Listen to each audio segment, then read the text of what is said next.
बाहर का खाना खाने वाला ससुराल। एक छोटे से शहर में कमल का परिवार रहता था। कमल के घर में 5 सदस्य थे। कमल, उनकी पत्नी सविता, बेटा रोहन और छोटी बेटी सीमा। ये परिवार दिखने में साधारण था, लेकिन उनके शौक बड़े असाधारण थे। उन्हें खाने में केवल और केवल बाहर की डिश ही पसंद आती थी। सुनिए, अब हमें रोहन की शादी की बात आगे बढ़ानी चाहिए। रोहन अब 30 साल का तो हो गया, हमें उसके लिए एक अच्छा साथी ढूंढना चाहिए। हाँ, मैं भी यही सोच रहा था, लेकिन पहले ये तय करना होगा कि रोहन को कैसी लड़की चाहिए। उसकी पसंद नापसंद तो हमें पता होनी चाहिए। मैंने उससे पहले भी पूछा था, लेकिन वो तो हमेशा यही कहता है, मम्मी आपको जो सही लगे। ये तो हर बेटे का डायलॉग है। असल में तो उसकी राय मायने रखती है। मुझे लगता है कि रोहन को थोड़ी सी शांत और समझदार लड़की पसंद आएगी। साथ ही वो डिशेस अच्छी बनाए और सबका ख्याल रखने वाली हो। पढ़ाई लिखाई भी अच्छी होनी चाहिए। आजकल कामकाजी लड़कियों को भी प्राथमिकता दी जाती है। बिल्कुल बिल्कुल, लेकिन हमें यह भी तो देखना होगा ना कि परिवार कैसा है। अच्छे संस्कार और व्यवहार का होना भी तो ज़रूरी है। हमें कुछ रिश्तेदारों और दोस्तों से बात करनी होगी। और रोहन से भी बात कर लेते हैं। ठीक है, तो कल सुबह ही रोहन से बात करते हैं। जल्दी से जल्दी अच्छा सा रिश्ता ढूंढ लेते हैं। बस भगवान करे ये मनोकामना पूरी हो जाए। बिल्कुल सविता जी। कमल और सविता ने काजल नाम की लड़की से रोहन की शादी करवा दी। काजल एक डाइटिशियन थी। उसे घर वालों के खाने को देखकर हैरानी हो गई। घर में हर कोई बाहर के खाने का दीवाना था। Pizza, burger, Korean noodles, Italian pasta, ये उनके रोज़मर्रा के मेनू का हिस्सा था। प्रिया, मैं तो परेशान हो गई हूँ। क्या हुआ, ताने सुनने को मिल रहे हैं क्या? अरे नहीं यार, मेरे ससुराल वाले तो सिर्फ बाहर का ही खाना खाते हैं। Pizza, burger, pasta. ये तो बहुत अच्छी बात है। तेरी तो ऐश ही ऐश है। तुझे घर में खाना बनाने की ज़रूरत ही नहीं होती होगी। अरे तू जानती है ना, मैं शुरू से हेल्दी खाना खाती हूँ और मैं सोचती थी शादी के बाद भी ससुराल वालों को थोड़ा हेल्दी खाना बनाकर खिलाऊंगी, पर यहाँ पर तो कुछ और ही चल रहा है। अरे तुझे हर दिन कुछ नया खाने को मिल रहा है ना।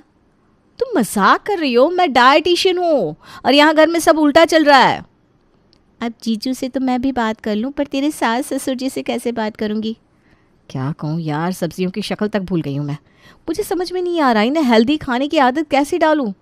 वाह काजल जी, आप डाइटिशियन हैं और ये हाल है। हाँ तो डाइटिशियन हूँ, पर जादूगरनी तो नहीं हूँ। ज़बरदस्ती करूँ क्या?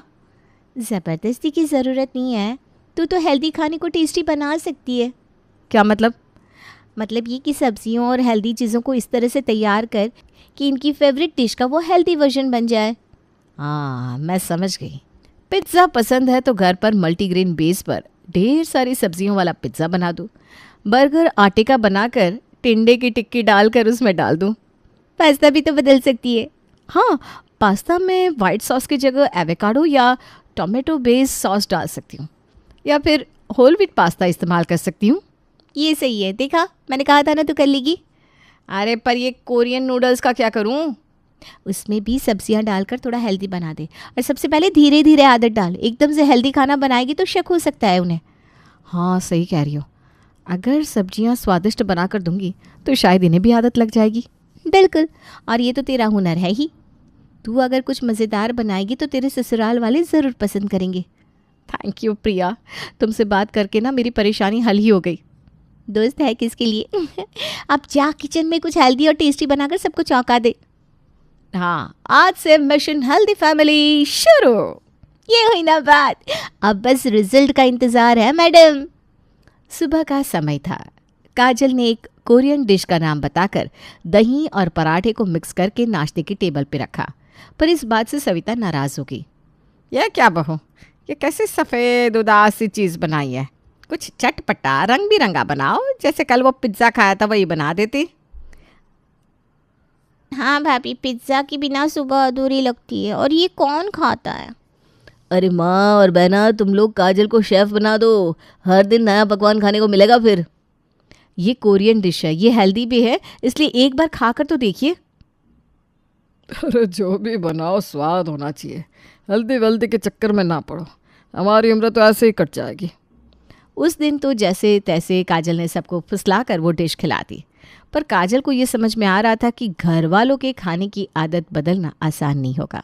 लेकिन काजल कहाँ हार मानने वालों में से थी। अगले दिन उसने शुद्ध सब्जियों से पिज्ज़ा और नई नई डिश बनाई जो घर वालों को पसंद आई। काजल, ये पिज़्ज़ा तो गजब का बना है भाई, ऐसा स्वादिष्ट पिज़्ज़ा तो मैंने कभी नहीं खाया। और ये पास्ता, मैं तो सोच भी नहीं सकता था कि तुम ये सब बना सकती हो। भाभी, आपने सच में कमाल कर दिया। मैं तो बाहर का पास्ता छोड़ने को तैयार नहीं थी, लेकिन ये तो उससे भी ज़्यादा टेस्टी है। जो तुमने डाला है ना इसमें, उसका जायका बहुत अच्छा लग रहा है। तुम्हारे हाथ में तो जादू है भाई। शुक्रिया मम्मी जी, मैंने तो बस सोचा कि जो आपको पसंद है मुझे उसे बनाना सीखना ही होगा। पर तुम्हारे लिए यह आसान काम नहीं था, पर धीरे धीरे सब कुछ सीख लिया। जी पापा जी, मैंने सोचा भी नहीं था कि आप सबको पसंद आएगा ये। भाभी, मुझे तो यकीन नहीं हो रहा ये खाना आपने बनाया है। लग ही नहीं रहा ये किसी डाइटिशियन ने बनाया होगा। सच में काजल, अब तो मुझे लगता है कि घर में बाहर के खाने की ज़रूरत ही नहीं पड़ेगी। घर में बहू ने इतनी स्वादिष्ट डिश बना दी, इससे हमारा स्वास्थ्य भी अच्छा रहेगा। बस मुझे यही चाहिए था कि आप सबको स्वाद पसंद आ जाए। काजल, तुम्हारे आने से घर में नई रौनक आ गई है भाई। क्या मम्मी जी, ये सब आपके आशीर्वाद और सबके सहयोग से ही हो पाया है। भाभी, अब रोज़ आपको कुछ नया बनाना पड़ेगा। हम तो आपके खाने के फ़ैन हो गए। अरे कोई बात नहीं, आप बस बताइए, मैं कुछ ना कुछ नया ट्राई करती रहूँगी। काजल, तुमने साबित कर दिया कि समझदारी से हर मुश्किल काम आसान हो सकता है। काजल ने जो भी बनाया था सब टिंडे, करेला, भिंडी, इन सब चीज़ों से ही बनाया था। और इन सारी डिशेस को खाकर खुश होकर काजल की सास ने संडे के दिन अपनी पड़ोसन रानी को लंच पर घर बुला लिया। काजल इस बात से घबरा गई कहीं पड़ोसी रानी को सच का पता ना चल जाए। काजल ने अपने हुनर से जो डिश बनाई थी वो टिंडे, करेले और भिंडी जैसी सब्जियों से बनाई थी, लेकिन उनके स्वाद ने सबको इतना प्रभावित किया कि किसी को समझ में नहीं आया कि ये हेल्दी सब्जियों से बना है। काजल की सास सविता खाने से इतनी खुश हुई कि उन्होंने अपनी पड़ोसन रानी को संडे लंच पर बुलाने का फैसला कर लिया। काजल बेटा, जो तुमने हमें पिज्ज़ा, पास्ता और वो कोरियन डिश नहीं खिलाई थी, वही रानी आंटी को भी खिलाना। हाँ मम्मी जी, रानी आंटी को बाहर का खाना ज़्यादा पसंद है ना, उन्हें घर का खाना पता नहीं अच्छा लगे या ना लगे। अरे तुम्हें उनकी चिंता करने की ज़रूरत नहीं है। जब हम सबको इतना अच्छा लगा तो उन्हें भी ज़रूर पसंद आएगा। जी मम्मी जी, मैं कोशिश करूँगी। दोपहर को रानी घर आती है। सब लोग डाइनिंग टेबल पर बैठते हैं। काजल डिश परोसती है। सविता जी, ये तो बहुत बढ़िया लग रहा है। आप तो कह रही थी घर पर सारी डिश बनी है, पर ये तो बिल्कुल होटल जैसा लग रहा है।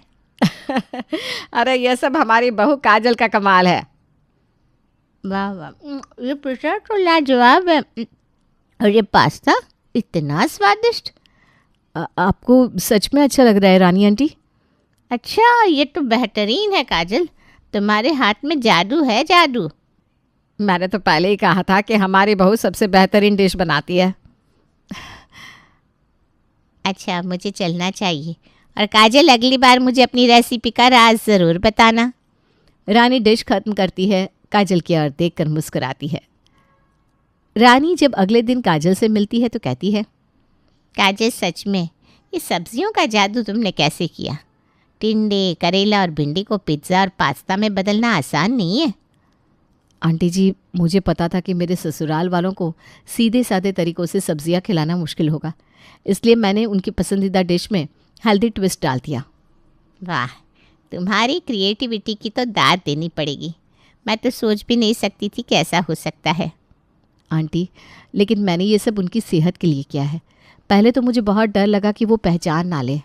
अरे अब वैसे मैं सच बताऊं तो ये पकड़ पाना बहुत मुश्किल है। तुमने कमाल की डिश बनाई है। अब तो मुझे खुशी है, लेकिन फिर भी मुझे डर है कि कहीं वो जान गए तो गुस्सा ना हो जाए। अरे काजल, तुमने उनका भला करने के लिए ये किया है, उन्हें गुस्सा क्यों आएगा? बल्कि अगर मैं तुम्हारी सास होती तो मैं तुम्हें और दुलार देती। थैंक यू आंटी जी, पर आप भूल से भी उन्हें ये सब मत बताना प्लीज़। अरे ये सब कुछ तुम्हारे ससुराल वालों को बताने का मेरा कोई इरादा नहीं है। तुम्हारा ये छोटा सा सीक्रेट मेरे पास सुरक्षित रहेगा। थैंक यू आंटी, आपने मेरी टेंशन आधी कर दी। चलो अब टेंशन छोड़ो और अपना ये हुनर दुनिया को कब दिखाओगी ये बताओ। सच में तुम्हें अपनी रेसिपीज़ सोशल मीडिया पर डालनी चाहिए। शायद कभी, लेकिन अभी तो मुझे बस अपने ससुराल वालों की सेहत का ध्यान रखना है। वो तो तुम बहुत अच्छे से कर रही हो। अब अगली बार मुझे भी कुछ हेल्दी बनाना सिखाना। पक्का आंटी जी, कभी भी आ जाइए। अगली सुबह राधिका ने पालक और ब्रोकली ली। उसने इनसे ग्रीन सॉस तैयार किया और उसे नूडल्स के साथ मिक्स कर दिया। आज क्या बनाया है बहू? बाहर जैसा ही है ना कुछ? जी मम्मी जी, आज आपके फेवरेट नूडल्स हैं, बस इसमें थोड़ा नया ट्विस्ट है। भाभी ये तो ग्रीन नूडल्स लग रहे हैं, क्या डाला है इसमें? सीक्रेट रेसिपी है, पहले खाकर देखो। वाह वाह, ये तो कमाल का है। ये तो बाहर वाले नूडल्स से भी ज़्यादा टेस्टी है। बहू क्या डाला है इसमें? यही तो राज है पापा जी, जो किसी को नहीं बताना। काजल ने रोज़ कुछ नया और हेल्दी बनाने का निर्णय किया था। हर दिन वो अपनी रसोई में नई नई रेसिपी ट्राई करती। एक दिन जब काजल टिंडे पीस रही थी, अचानक उसकी सास सविता की बहन रेशमा मौसी रसोई में आ गई। रेशमा ने टिंडे और मसाले मिलाते हुए काजल को देखा और सारा राज समझ गई। अरे काजल, ये क्या कर रही हो? ये तो टिंडे हैं, क्या बना रही हो इनसे? मौसी जी, वो मैं ना बस थोड़ी हेल्दी रेसिपी ट्राई कर रही थी। हेल्दी? तुम्हारे ससुराल वाले तो पिज्ज़ा पास्ता और न जाने क्या क्या खाते हैं। क्या उन्हें पता है कि ये सब्जियों से बना होता है? नहीं मौसी जी, उन्हें इस बारे में कुछ नहीं पता। तो तुम्हारा मतलब है जो वो इतने मज़े से खा रहे हैं वो सब टिंडे, करेले और भिंडी से बना है?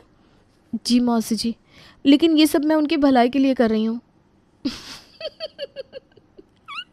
अरे वाह, ये तो बहुत बड़ी बात है। पर मुझे अब ये सच सबको बताना पड़ेगा। नहीं नहीं मौसी जी, प्लीज़ ऐसा मत कीजिए। अगर उन्हें पता चल गया तो वो गुस्सा हो जाएंगे। गुस्सा? अरे ये तो तारीफ करने वाली बात है। तुमने सबकी सेहत का इतना ध्यान रखा और वो भी बिना किसी को बताए। ये बात सबको पता चलनी चाहिए ना।